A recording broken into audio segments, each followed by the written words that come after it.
ইসলামী শিক্ষা, কোরআন শিক্ষা, ইসলামের মধ্যে কোরআন তেলাওয়াতকে বাধ্যতামূলক করতে হবে। কথা বলুন ঠিক কিনা?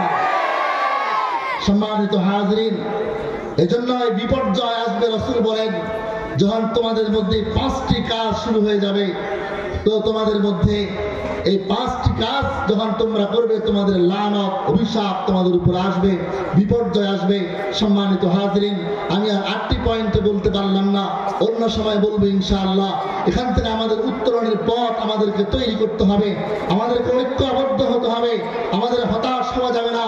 আল্লাহ বলেছেন, ওয়ালা তাহিনু ওয়ালা তাহজানু ওয়া আনতুমুল আ'লাউনা ইন কুনতুম মুমিনিন।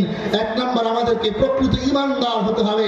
আমরা যদি প্রকৃত ঈমানদার হই, বিজয় আমাদেরই হবে ইনশাআল্লাহ। কথা বলুন ঠিক কিনা? এইজন্য 2 নাম্বার, আমাদেরকে ঐক্যবদ্ধ হতে হবে। মহান আল্লাহ সূরা আলে ইমরানের 103 নম্বর আয়াতে বলেছেন, ওয়াতাসিমু বিহাবলিল্লাহি জামিআন ওয়া লা তাফাররাকু।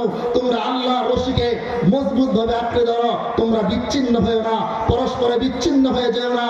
আল্লাহ বলেছেন, ওয়া লা তাকুনু কাল্লাযীনা তাফাররাকু।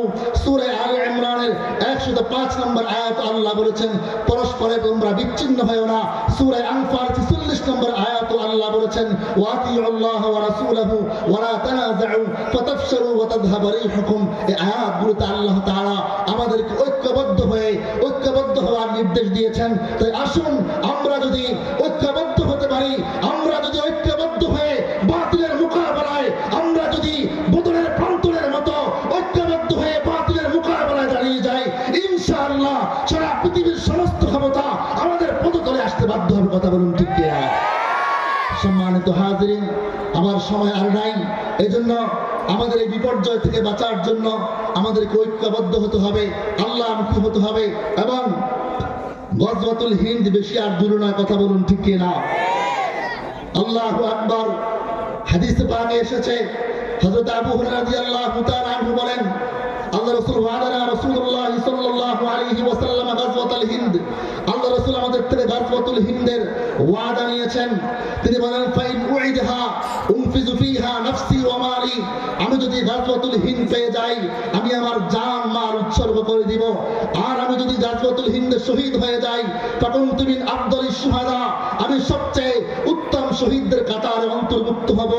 আর আমি যদি গাজী হয়ে ফিরে আসি, ফাইন আরজিউ, আমি যদি ফেরত আসি, তাহলে ফাআনা আবু হুরায়রাতাল মুহাররার, তাহলে আমি আবু হুরায়রা জাহান্নাম থেকে মুক্ত, আজাদ হয়ে যাব। বলেন সুবহানাল্লাহ। সম্মানিত হাজিরিন, গাজওয়াতুল হিন্দ আর বেশি দূরে নয়।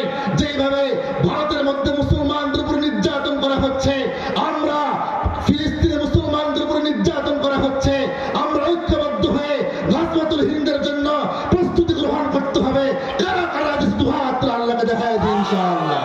নারায়ে তাকবীর, নারায়ে তাকবীর। আল্লাহ আমাদের সবাইকে কবুল করুক, আমিন। সম্মানিত হাজিরিন,